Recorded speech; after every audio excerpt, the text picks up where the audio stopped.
The Porsche Cayman fills a broad range of performance levels. Now, all of these cars are pretty quick, but with a broad range of performance levels comes a broad range of price levels. Some of these things you can get into for just over $50,000, but some like this top-of-the-line GT4 go closer to $100,000. Now, this is a 2016 Cayman GT4, and I'm really interested into this car because these cars have held their value incredibly well. These cars new started at around $84,000, but if you go online, you can find 2016 models in the high 80s to low 90s. So I'm really interested to see why these cars have held their value so well. Now, this car has some big performance, as we're going to talk about in the future, but it also has some small numbers as well. This thing weighs under 3,000 pounds, making for a really incredible driving experience. We're going to be taking a look at all different aspects of this car today here in this review, so let's get into it.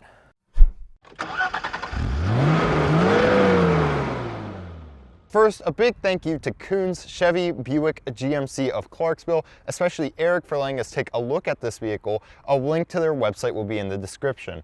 Also, if you like this video, feel free to check out some of our others and maybe drop a like and subscribe for more videos like this. Let's get into the review.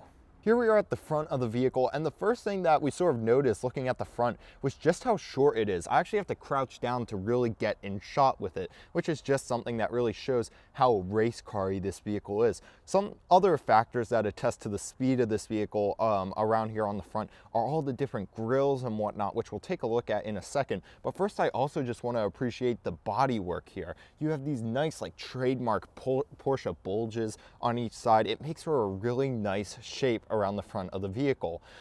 Now, looking at your headlights, you have these blacked out headlights. They look very cool. And then looking down from that, you have a black little knob. Now, what this actually is a headlight cleaner. So, you know, on some luxury cars, you can spray a bit of cleaner onto your headlights. Well, this right here is black, but Porsche will allow you to get this painted body color for $300 from the factory. Yes, folks, $300 is all you need to shell out to get this little knob painted in this color.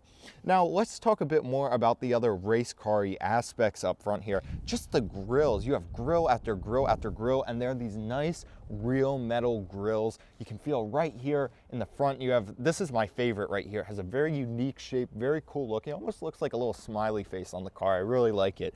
You also have some big intake areas down right here, right in the center of your car. And then you also have some really nice just molding right here. I really like how this area is molded around these intakes. And then something to point out is this license plate holder right here is not stock. However, in Maryland, where we live, it is required that you have a front license plate. So they have sort of an aftermarket one installed through the little tow hook area. But also you just have your beautiful Porsche emblem right here. Porsche has one of my favorite logos, and some of you may know that they actually use stickers in some of their vehicles to save weight, but you have the nice real metal badge right here. It has some depth to it, some real etching in it. I really like that. Overall, the front of this vehicle looks very good, and I think that the rest of the vehicle also looks good. Let's take a look.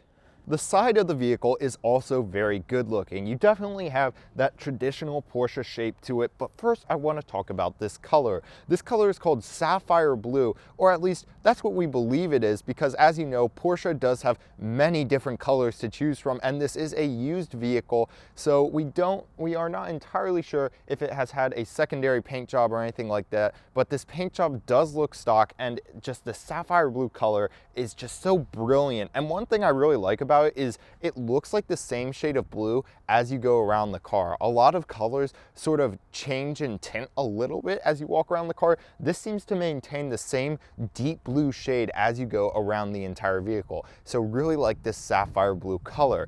Something that contrasts with that sapphire blue color really well are these gray GT4 rims. They're like a gunmetal gray. They look super sporty with all these spokes. They're thin spoke, and I just really like the look of that. Now, we couldn't talk about these wheels without talking about the tires. You have 245s in the front, 295s in the back. They are Michelin Pilot Sport Cup 2s. They are made in France, which is very interesting.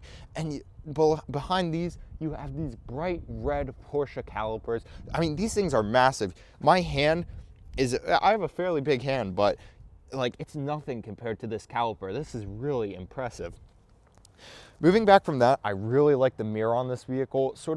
First of all, it's painted, which is very nice to see. A lot of vehicles have black plastic mirror caps now. Don't like that. This is painted again in that nice blue color. And you also have sort of 2 spokes connecting it. It's a nice sort of unique design. Moving back from that, you have sort of this nice window shape, very traditional Porsche body here. Again, you know, Porsche hasn't changed the shape in quite a long time, dramatically at least. Then you have the GT4 sort of stamped in here in this side intake. Again, real air intakes, that is very cool. Remember, you have your engine in the back, so these are functional. Love these. Think they look great.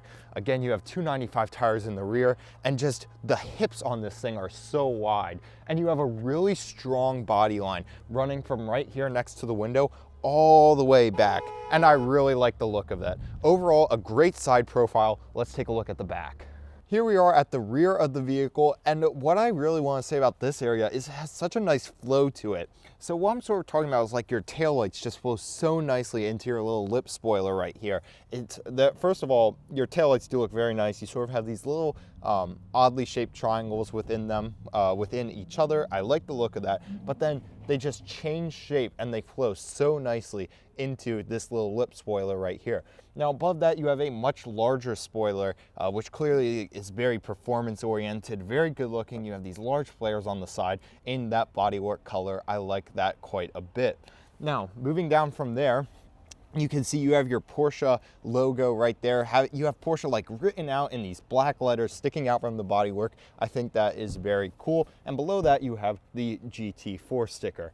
So also, going back to sort of what I was talking about with the flow, you have this nice bodywork flow right here around your license plate area. Very cool looking. You also have this carbon fiber diffuser right here. I really like the look of it. It's very aggressive, has lots of little pieces, lots of little angles to it, and it just looks very good. This vehicle also has a custom exhaust. This is not the stock exhaust, so why don't we take a little listen to that.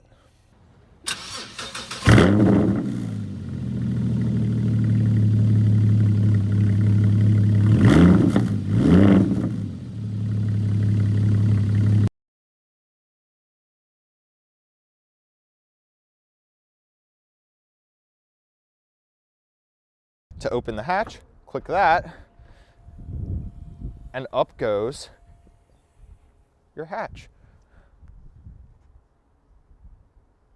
But this is a Porsche, it is a rear engine car, so that means you do actually get a frunk as well. Just a click of your key, and then there is a little red switch that you just flick over, if I can find it. And there you are. And actually, sort of a little fun fact about the frunk is you can see it has one of those glow-in-the-dark release pulleys, you know, sort of sedans and coupes that have trunks like this that don't have windows have to have a lever to open them up in case you try to kidnap someone in your Porsche Cayman GT4. So this has one in the frunk.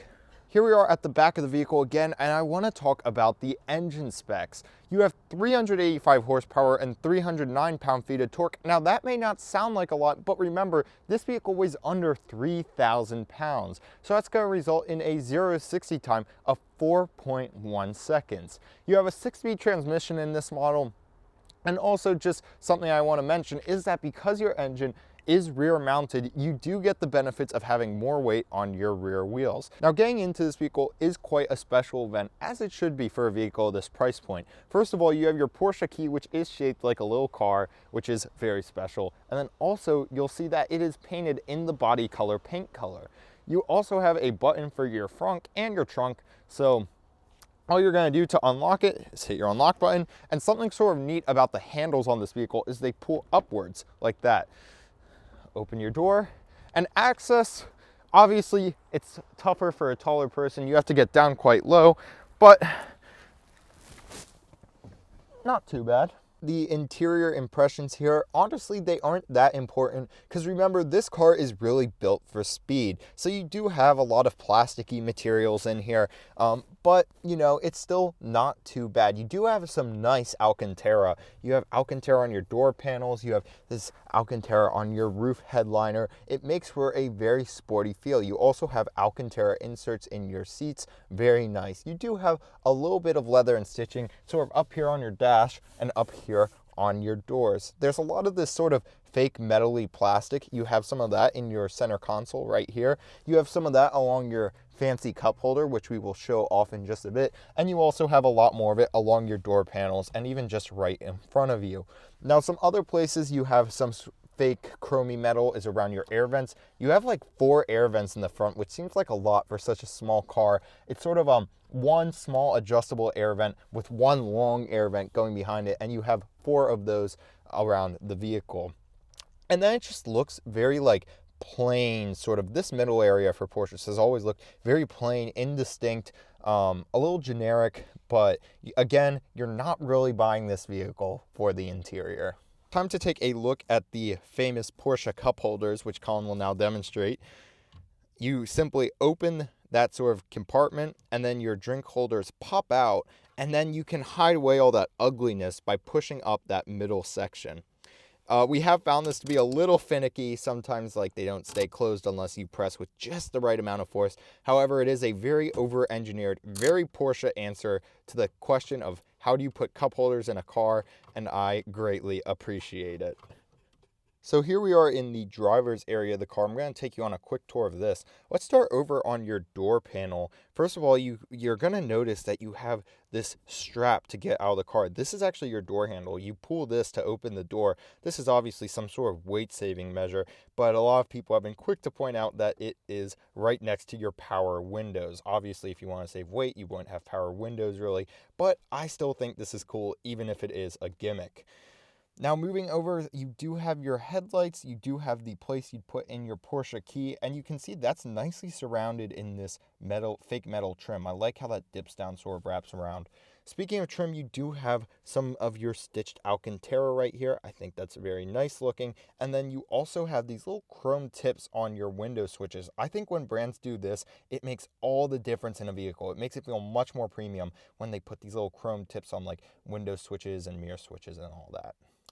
Now, moving to your actual steering wheel. I think this is a very nice, classic looking steering wheel. I like how it has the perfectly circular center and these stalks, which sort of have cutouts in them. I think that is a very nice look. You then have these 2 separate chrome rings and your Porsche badge prominently displayed. I do like that very much.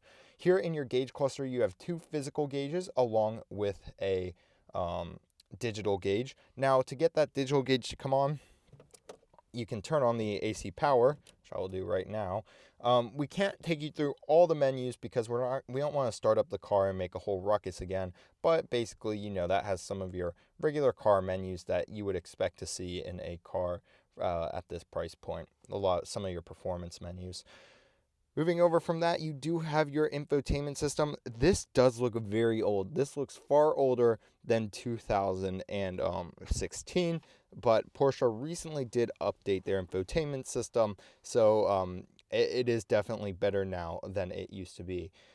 And up here you have your sport chrono clock. Again, this is sort of acts as your lap timer. I love how Porsche does this, how they have their physical clock in there. I just think this is the coolest thing. This is definitely one of the coolest timepieces in any car. The only ones that sort of rival this would be like Bentley, your high-end luxury brands.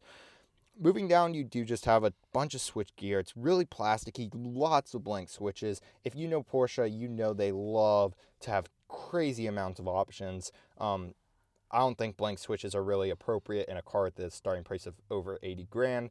But again, you don't really care about the interior features and all that in a car of this price point. You do have your 6-speed transmission right here. It does feel very good in the hand. You have this nice sort of material right here with stitching and nice metal on there. And you do have GT4 in metal right there, which is very nice to see. And then moving down from that, it's just a whole panel of blank switches. You do have some controls to maybe make your exhaust a bit more sporty, put the car in sport mode, control your traction control, stability control, all that. But just like half of these are blank switches. That's kind of ridiculous.